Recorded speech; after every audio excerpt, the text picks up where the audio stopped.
a lot of those documentaries really don't get into anything, you know. So, for example, when they talk about Manson and the girls living at Spawn Ranch, right, living on a commune, the way it's always presented in the Manson documentaries is that it's this creepy, eerie thing. Manson and these girls were living on a commune, and oh, how cultish was that?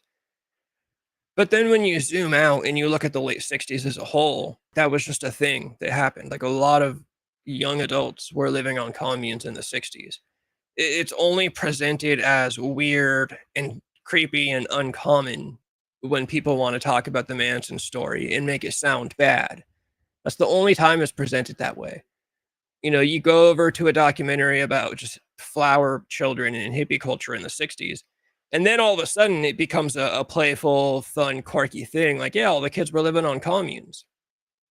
So all the documentaries have certain ways of presenting things when they zoom in real tight on them. You know, you zoom in real tight on Manson and the girls living on Spawn Ranch, and it's weird.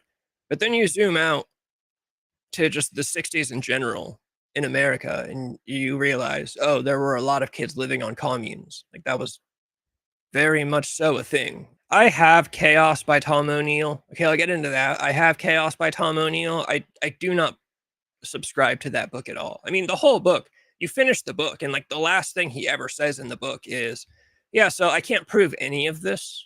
If you believe Manson and the MK Ultra thing, you have to believe one of two things. You have to believe that he was a victim of MK Ultra, and then he turned around and used MK Ultra techniques to get his people to go commit murder for him. If that's the case, then why weren't there any other stories of this happening? Like, wouldn't there have been other MK Ultra victims that then turned around and MK Ultra'd other people?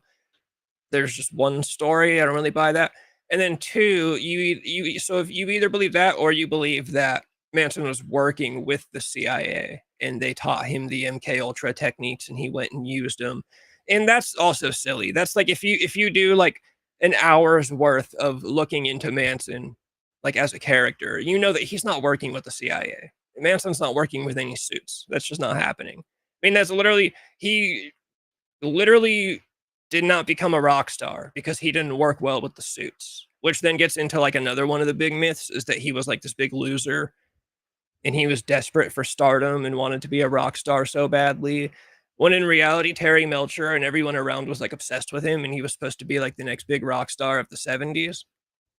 But then when shit popped off and happened the way it did, they all collectively decided, okay, we don't fuck with this guy anymore. Like, this is not, we're not doing this. The Murders is really just all about drug dealing, and Manson himself has not much to do with it. So the actual Murders is, so Tex Watson, who was like the main killer in all of the Murders.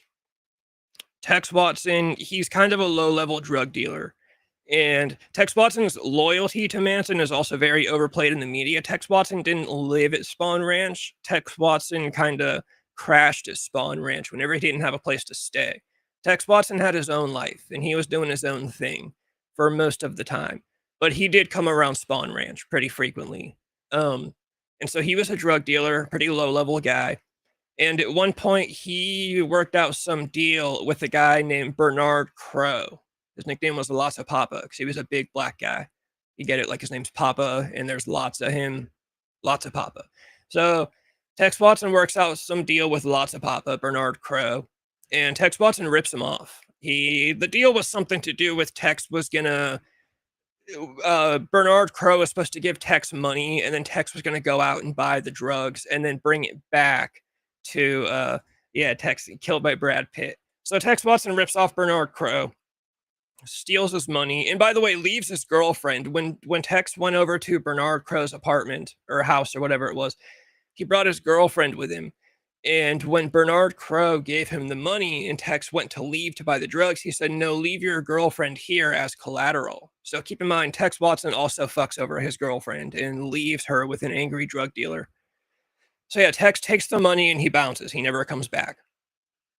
So sometime down the line, Bernard Crow calls up Spawn Ranch because he knows that Tex stays there sometimes. Also, keep in mind, Tex Watson's real name is Charles. His real name is also Charles. So Bernard Crow calls the ranch, and one of the girls answers, and she says, "What's up?" And he says, "Let me talk to Charlie." So the girl thinks he's saying Charlie Manson. So the girl puts Charles Manson on the phone. And Bernard Crow immediately starts popping off and says, "You got to bring me my money. If you don't bring me my money, I'm going to come down to the ranch. He said he's going to kill all the men and rape all the women." Manson said, "No, you won't. I'll come down and talk to you about it right now." So I guess first Manson did go to Tex. He went and he found Tex. Tex was hiding somewhere on the property of Spawn Ranch, and Manson said, "You got to go deal with this. Like, this is your deal. You ripped this guy off. You got to go handle it." Well, Tex said, "No, I don't want to deal with it." Tex was a pussy. So Manson gets a gun. He gets another dude and a gun, and he goes down to Bernard Crow's apartment. And he's trying to de-escalate the situation. This is also kind of a theme. All this bad stuff happens around Manson, and he tries to de-escalate things, but he is still like a dirtbag criminal. Like, no matter what, no one's ever saying that he wasn't a dirtbag criminal, but he tries to calm things down with Bernard Crow. It gets out of hand and Manson shoots him. So Manson shoots Bernard Crow and leaves him what he thinks is dead on his apartment floor and takes off and heads back to Spawn Ranch. They're all sitting around at the ranch, they're watching TV, and there's a news report about how a Black Panther member was just murdered. Bernard Crow wasn't a Black Panther, but Manson saw this and thought, "Oh shit, that black guy I killed must have been a Black Panther." So Manson, the next day, he gets a hold of the Straight Satans, a biker gang. Also, more evidence of Manson being more of a gangster than people give him credit for. He was homies with a bunch of biker gangs. So Manson calls up the Straight Satans and he says, "Look, I just killed a Black Panther. I need a couple of your guys to come live on the ranch. You can fuck all the girls. You can do drugs. We just need you here for protection," because there was not a lot of guys on the ranch. It was mostly girls. And so, out of fear that the Black Panthers were going to retaliate, Manson brings in a bunch of Straight Satan's bikers to basically be security at the ranch. So, in, sometime, couple days or whatever, while the Straight Satan's bikers are hanging out at the ranch, Bobby Beausoleil, who was another guy that lived at the ranch, he goes to one of the bikers and he wants to sell them some drugs. Bobby Beausoleil has a buddy who's like a hippie art teacher, and he also makes mescaline in his kitchen. So Bobby Beausoleil works out some deal with the Straight Satan's bikers and says, "I can get you a big batch of mescaline." I think it was like $2,000. So they give him the money. Another example of people trusting dealers with money. Don't give a dealer the money and let him leave the house. I can also tell you this from personal experience. Don't give a dealer money and let them go off in their own car. It's just a bad idea. So Bobby Beausoleil takes the money. He goes over to Gary Hinman. That's the hippie art teacher. So Bobby Beausoleil goes over to Gary Hinman's place and he buys a big bulk of mescaline. He brings it back to the Straight Satans at Spawn Ranch. They do the mescaline, and one of them comes back to Bobby Beausoleil and says, "That was bad mescaline. All of our guys are having bad trips. Everyone's having, that was bad. We need our money back. Those were bad drugs." So then Bobby Beausoleil goes back to Gary Hinman's house and he says, "I need the money back. They didn't like the drugs." And Bobby Beausoleil says, "I don't have the money. I spent it." So Bobby Beausoleil gets into a fight with Gary Hinman because he needs this money back. And this turns into like he's at his apartment for like days and they're like fighting. So it's Susan Atkins and Mary Brunner, I think, are also at the apartment with Bobby Beausoleil. One of them, sorry, I'm getting all mixed up now. I think it was Mary Brunner that called Manson and said, "Gary Hinman's not giving Bobby the money. What do we do?" So Manson, again, coming to like help his friends with their problems in a bad way, Manson basically shows up with a fucking sword. That's how it's described. It's described as either a huge knife or a sword. Manson shows up with a sword and tells Gary Hinman, "You need to give Bobby his money back. That was be sold in bad drugs." Gary again says, "I don't have the money." So Manson cuts it and cuts his face. Manson cuts, it sounds like half of his face, and then it sounds like he cut off like his ear was dangling. There's a story about how Susan Atkins took dental floss and tried to sew his ear back on for him.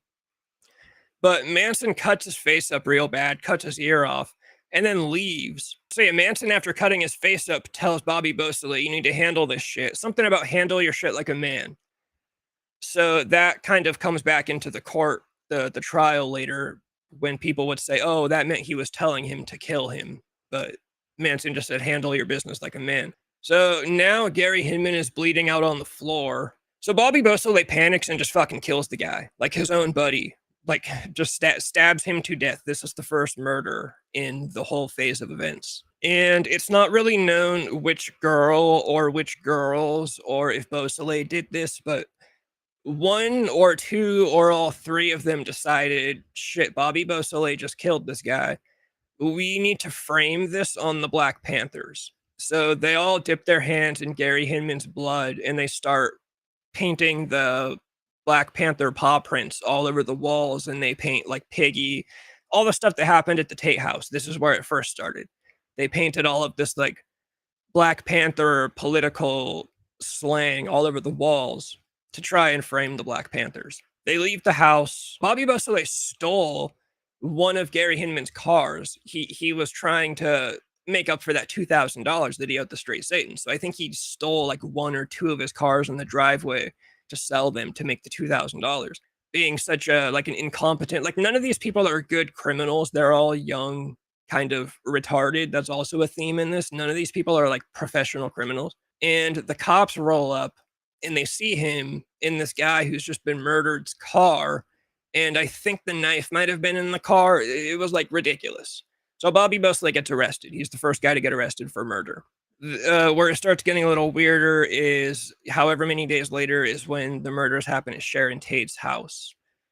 I think that everyone kind of has their own motivations. Everyone has their own motives. So one of the theories is that this was all done as copycat murders to get Bobby Beausoleil out of prison. They thought if they went around and they killed people and continued framing the Black Panthers, the police would realize, oh, we got the wrong guy. Bobby Beausoleil's in prison, but these murders are still happening, so we're going to let Bobby Beausoleil go.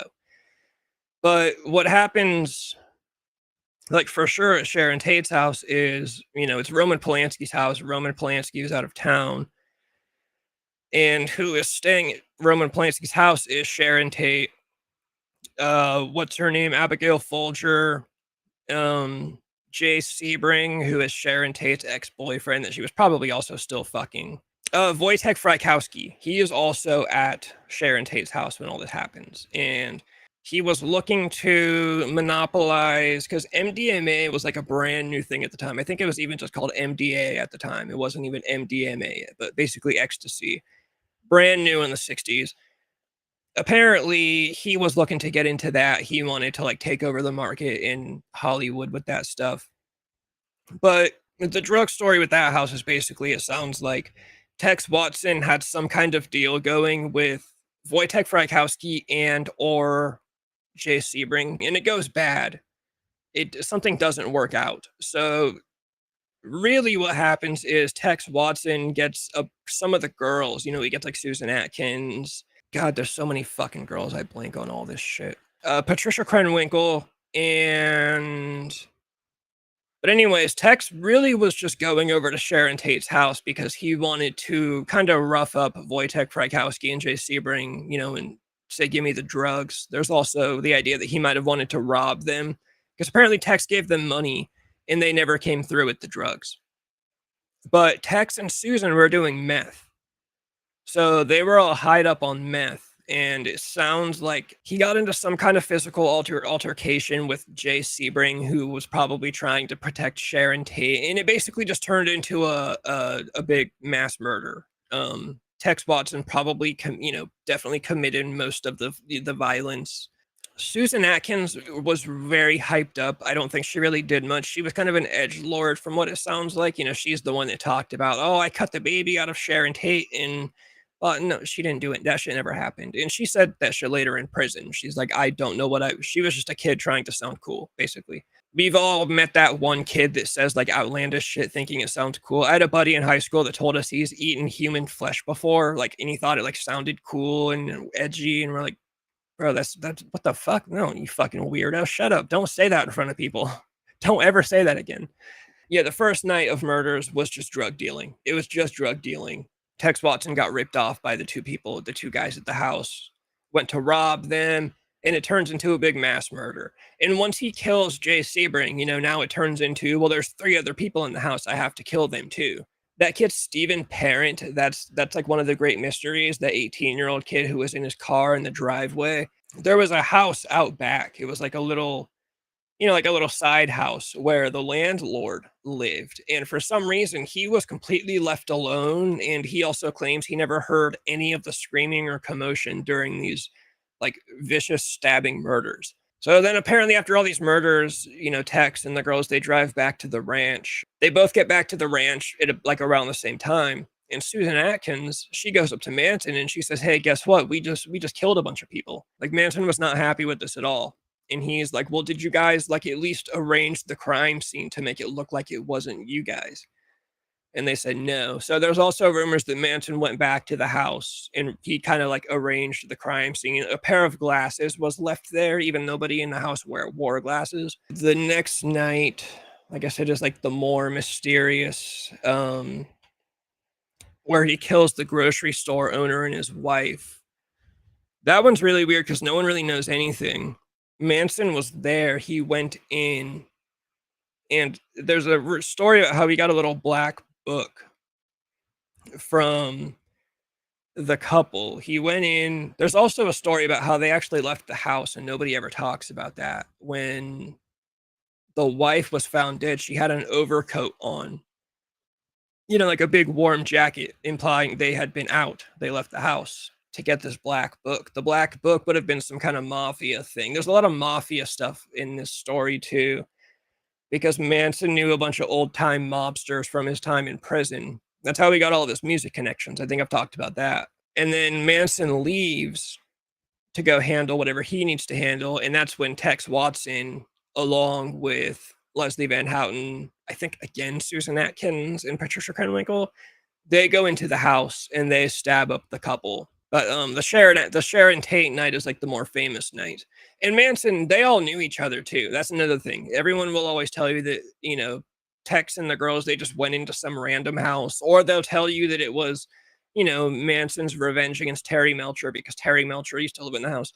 Now there's an interview where Manson talks about he knew Sharon Tate. He met her at a party at Elvis Presley's house. Elvis used to have poker parties at his house in Hollywood. And he says, "I didn't know her too well. I knew her, we smile and wave and say hi, but we weren't like best of friends or anything." And Tex also knew everyone. The whole thing that I'm talking about, the best thing for this is this video.